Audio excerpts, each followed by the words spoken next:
Podcast. Hey, that worked this time. I'm back here now. Zane, Max, Josh, me, all out karma machine. Hey, that was a cute little rhyme. Was it a rhyme? Yeah, it was like a half rhyme. No, that didn't rhyme. It was a half rhyme. It was a pseudo rhyme. Limerick? A pseudo rhyme. No. A limerick was like It was a haiku. A haiku? haiku. I don't. Well, no, because haikus don't like rhyme. haikus have like syllable counts. Right. Yeah, it's Well, 575, right? Or like 343, something like that. No, it's 575. 343 It's 575. That's a haiku. 343 is a game developing studio that makes the current Halo games, and they're doing. They're doing. I need Bungie back. Anyway, Wow, I forgot we were recording. mandated diversity. Josh, go. As you can tell, we don't Why doesn't mandate. Josh go? Why doesn't that Zane go? Zane, diversity, go. Talk about how white all of us are. I'm white. I'm white. I'm white. Josh are is you white? I'm definitely white. Okay. Sweet. There you go. Diversity. Now, So we've validated all of our abilities to talk about what we're about to talk about. but here's the thing. This is where the SJW interjects and says, "Are you purposely excluding people of multicultural background because you're white? Is it because of your white privilege?" Hold on. No. I have a response to the SJW. I live in. Oh, hold on. I need to bring him back. Bring the Achoo! SJW back. Bring the SJW back. I love SJW Zane. SJW Zane is like my No, favorite. it's Emo Zane. It's SJW Zane. Okay. I gotta, All right. I gotta fix my. Alright, okay. Okay. What? No, that's too masculine No, for an remember- SJW. Oh. I keep forgetting that. Okay. I just think you guys are just using your white privilege to push an agenda. Okay, my first response. I live in lily white Littleton, Colorado, where it's like 98% white. I know one black guy. Wonderful human being. There is no way I could get any real diversity in this podcast. It's not for lack of trying. That's because Colorado is racist. Because you don't have black I'm people. gonna try and be a hipster. Can I give my spiel? Go for it. Go for it. Mr. SJW, if you please, I live at Liberty University, where we didn't allow interracial dating until the 1990s. Yeah, that's a thing. Well, it's good that you have it now because, oh my god. I know, right? Wait, what? Why is... Yeah, you didn't hear about that? Was yeah, it was Jerry... the Liberty Way until like the mid-1980s. What the fuck? No, just what the actual fuck? You don't know this Casey, school. I got Casey. you. No, I don't. Casey, deep breaths. We'll talk about that later. Yeah, because we I'm need still here. to do a podcast about Liberty University at one of these points. Sooner or later. Once you've graduated, you're out of Dodge, Josh. I was gonna try and be a hipster. You and my secondary AKM members. Because we have emo SDW Zane, and I'm gonna try and be a hipster, which is why I turned my hat around. Hipster You have to SJW stay Max. in character. Okay, I'm trying. Excuse me, guys.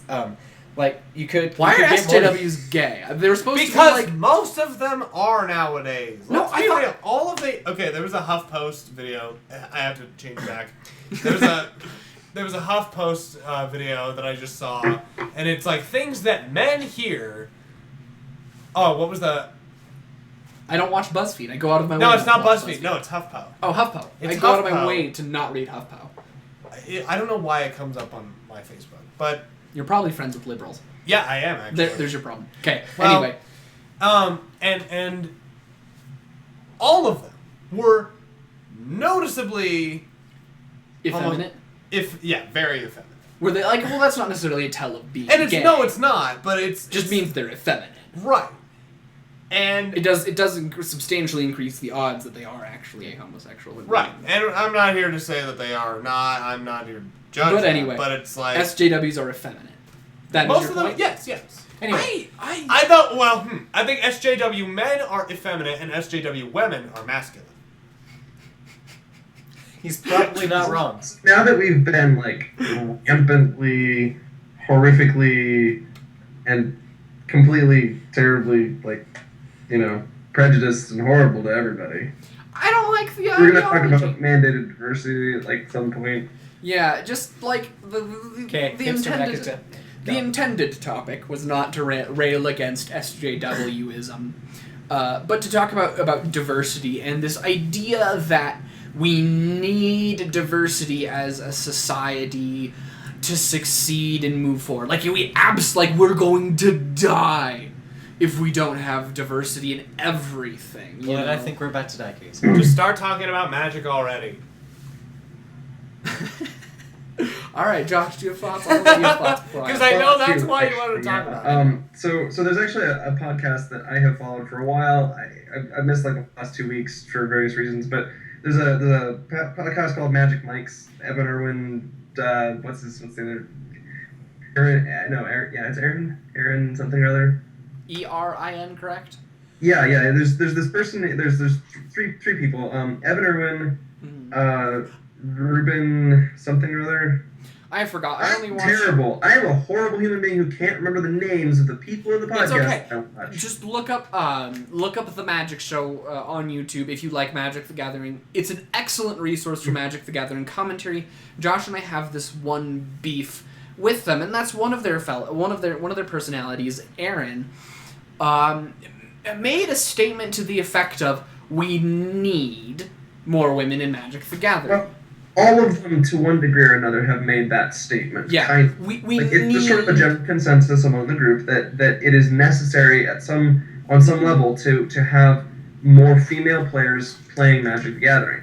And I mean, like we're gonna segue into all kinds of different topics on this because it actually extends across a pretty wide swath of culture. But to begin with, talking about Magic the Gathering, it's a trading card game. It's a nerd thing. Generally speaking, historically, it has been basically like 95 or greater % male in terms of its user base, in terms of its player base, and that's not something that I see as necessarily a problem because for the most part, it has appealed mostly to men. Yeah. Now, I will say, if for whatever reason the majority of the men who play the game are bigoted, sexist idiots, they should stop being bigoted, sexist idiots. But that doesn't mean that you absolutely have to achieve perfect parity, 50% and 50%, men playing the game and women playing the game. I think that's sort of the objection. The actual total percentages are like 51.3, like worldwide, 51.3 women. 40 something. Like, total percentage doesn't really make sense. But anyway, overall, like there's this idea. The theme of the idea of this particular podcast, they were talking about one of a very famous commentator, Cedric Phillips, who formerly worked as an editor for Star City Games, articles about Magic the Gathering. You know, like he was the like pinnacle of diversity in Magic the Gathering and other things. He's a black man or whatever, you know, and he plays Magic the Gathering, and that's cool, whatever. Okay. But the idea that I kind of that hit me is they were talking about diversity, you know, and representation of different ethnic groups in this game, as if somehow, if we don't, like Josh said, if we don't achieve a parity of 13 point some odd % blacks, you know, however many %, I don't know what this % of Hispanics are, and Arabs or whatever, if we don't achieve these perfect percentages representation in Magic the Gathering, the game's going to explode and will never succeed ever. I would actually watch that. If the game like exploded because it didn't have 50% women and so on and so forth. Yeah, I would watch that. I would pay money to see that. Just if it literally combusted, yes. Like the cards just like burning. Every Magic card in existence just combust instantaneously. I would. Yeah. Do you know how many houses would burn down? Mine. Do you know how many nerds would die? I would die. I would be dead. I would be absolutely dead. I don't play Magic, so I'd be okay. I would survive the apocalypse. I would be okay as well. Zane and I would survive. Yep, you guys would be fine, but we would be dead, and that's not going to happen. Like, thank God that's actually not going to happen, because that would be stupid. So here's the thing. Let me ask a question that kind of helps to illustrate what we're really talking about here. Would you expect... Wait, it's not time for MSNBC. Say there's about, like, 60% of people in America these days... I'll slap you in the face. Say there's, like, I don't know, 30% of our generation... well, more than that, probably... I'm just going to pull some numbers out of a hat. Let's say we have, in the United States, we have 50% of people... Here, Josh. Here's your hat. Josh, reach into the hat. Reach into the hat for your number. All right? Got it. You get it? You got it? Okay, you got the number. You got the number. Wait, you should have Okay. passed me the hat. I'm close to it. Sorry. So let's say we have 50% of people who are atheists and 50% who are Christians. Let's just oversimplify this, right? Okay. And you establish a church, a Christian church. Okay. Just to be clear, it's a Christian church. Atheist churches do exist, by the way. That's actually kind of weird. Okay. Let's say you establish an atheist church too. Okay, fair. And Two so, churches.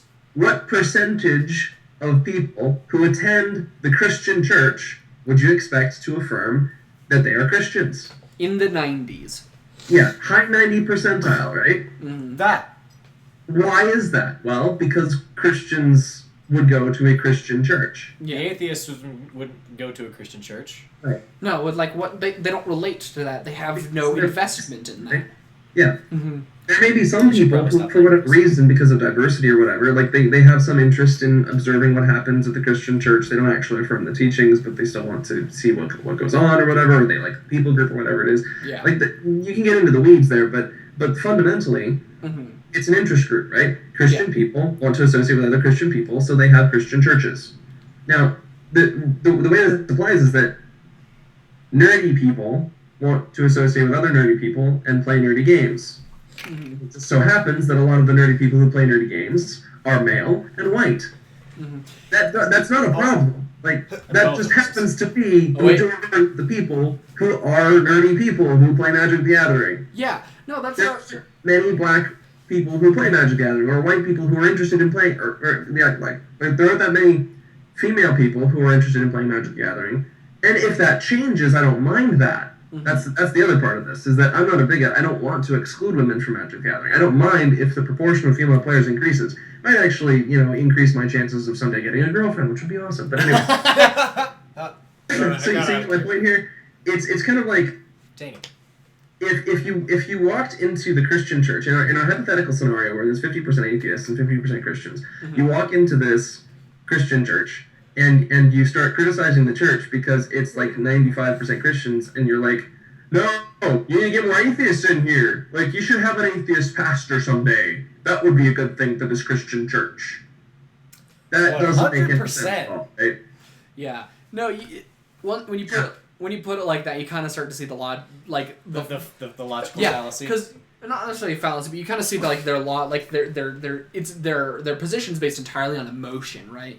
Like America, because we're all Americans, and America has a legitimately huge problem with in its past. I don't think I personally don't believe it's a big systematic issue anymore. But we've had problems in the past, recent past too, with Diversity. with racial bigotry. Like, that's an actual issue in very recent. And so we're us white people, because we were saying All white people. all white people. Wait. All right. There's a couple of things he has to say. You got those two W's saying again. There's a couple of things he has to say. Your position is. Okay, so here's the thing. First off, I find your example very offensive because you don't get to decide whether you are black or white or Hispanic, but you can decide religion. And I find that very offensive because that doesn't apply. Okay, you can't decide race. Okay?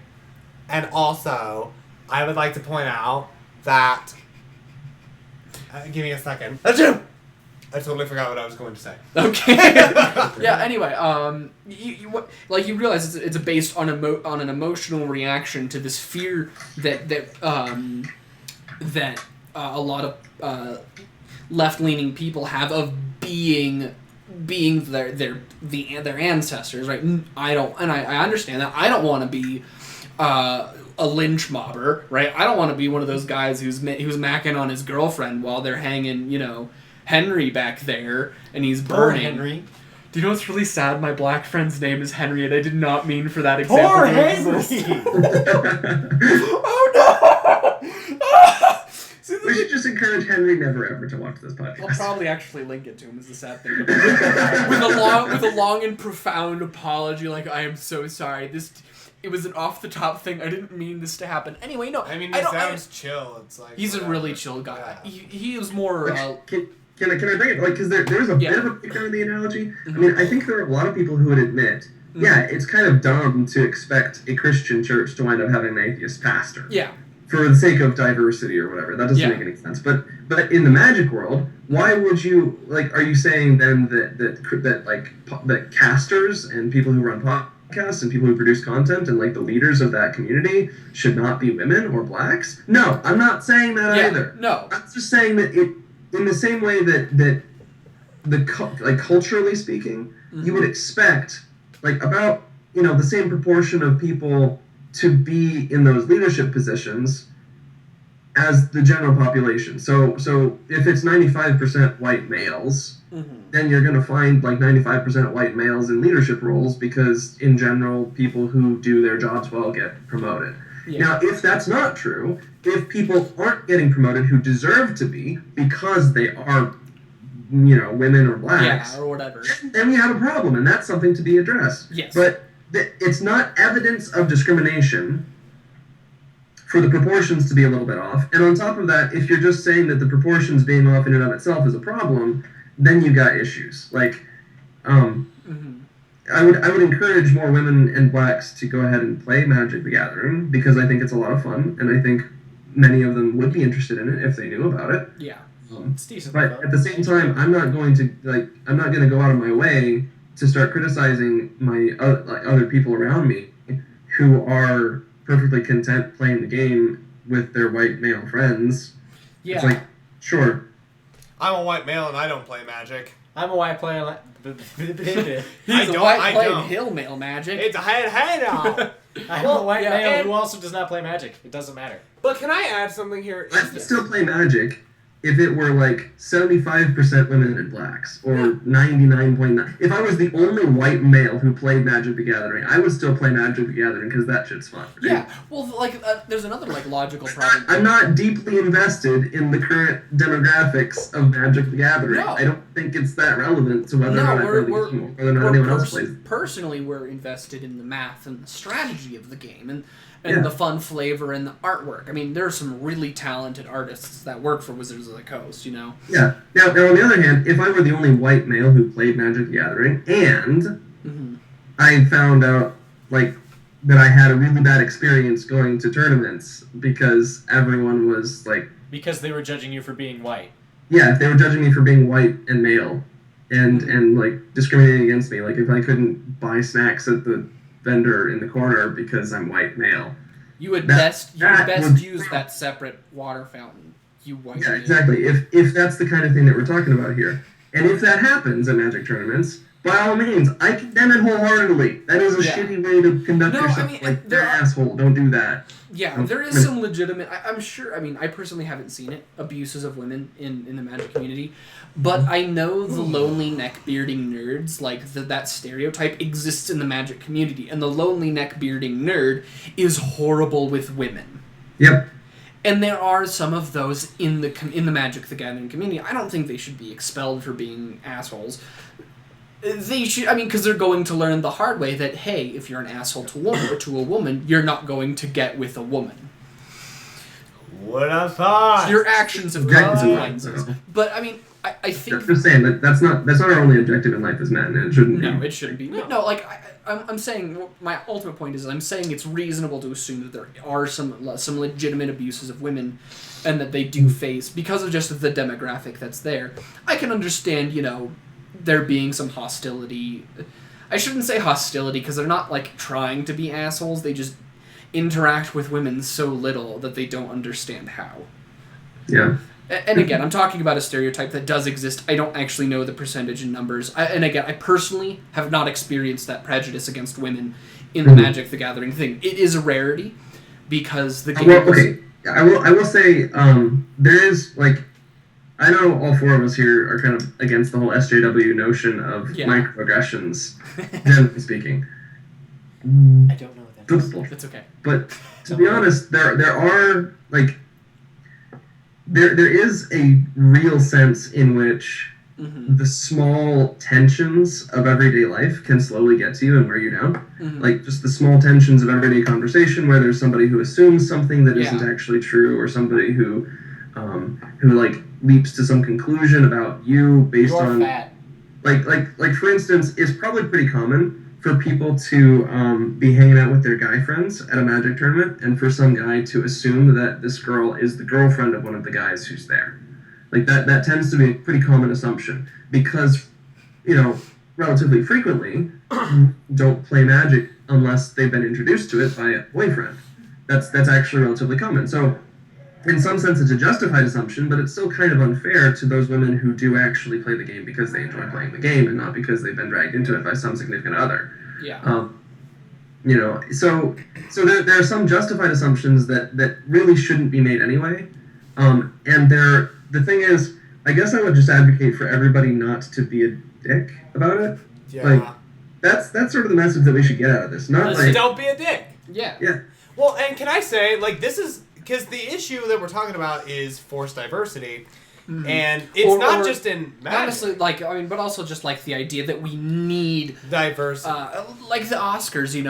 Oscars. Oh, yeah. Wasn't that like a hashtag Oscars so white? Even though when you look at I don't know the actual number of I don't care about I'm not a big. I didn't care. I don't care about. I didn't watch the Oscars, but I saw a statistical breakdown, and I honestly can't verify. But if this thing was accurate, the number of blacks who won Best Actor, who won the Oscar for Best Actor, over the years there was 20-some. I think it was like 20.6% of Best Actor awards have gone to blacks, and blacks only represent 13.6% of the American population, which they're complaining about Oscars so white, even though it's technically overrepresenting blacks in its population, and that's I don't care about that. I believe in a meritocratic society, and give Oscars where they are due, and if these black people were the best actors, absolutely, I would never want to take an Oscar away from a black person to give it to a white person just because I happen to be white. That's nonsense. And vice versa. I don't want to. Vice versa. That's what we object to. Like there are people who would advocate taking away an Oscar from a white person and giving it to a black person for the sake of diversity. The thing is like in my mind, but that's just. Obviously we don't agree with that. It's just the same problem in reverse, though. It's like you're reverse racisming everybody. Like which is still racism. It's kind of like, some sense, if the guy in the corner won't sell to whites or won't sell to blacks because he's a prejudiced asshole, and you turn that around on him and refuse to sell to him because he's a jerk, you're just being a jerk to a jerk. I don't know if that makes sense. Too much jerkiness in the makes world, sense. I tell you. Yeah. Well, and you just increase the overall proportion of people being jerks in the world. Yeah. Well, another thing about this idea of forced diversity, mandated, or diversity by any means, right? Is that there's a lot of unseen consequences, like we were talking about with the Oscars, right? Like you take it away from again. So we already have, it's already fairly established, possibly established, I guess, that blacks are overrepresented by. In the Oscars as far as winning Best Actor award, right? And there are some amazing black actors out there. Denzel Washington. Sam Jackson. I didn't want to say Denzel because I actually don't know if he's a good actor or not. But he's pretty good. He's a good actor. Okay, he's a good actor. I don't know what the census is on that. But Sam Jackson, great actor. I love Sam Jackson. I love Nick Fury. I don't care that he was originally white in the cartoons and comics. It depends on which universe you read. That's fair. I like Sam Jackson as Nick Fury. I think it's good casting and I enjoy it. Those actors deserve awards based on their merits because they have a lot of merit. They're skilled at their craft. And so, like, when you get into this idea of, like, diversity is the ends that we need to meet, you have to face the consequences. Let's inverse. Let's make the majority black and the minority white, right?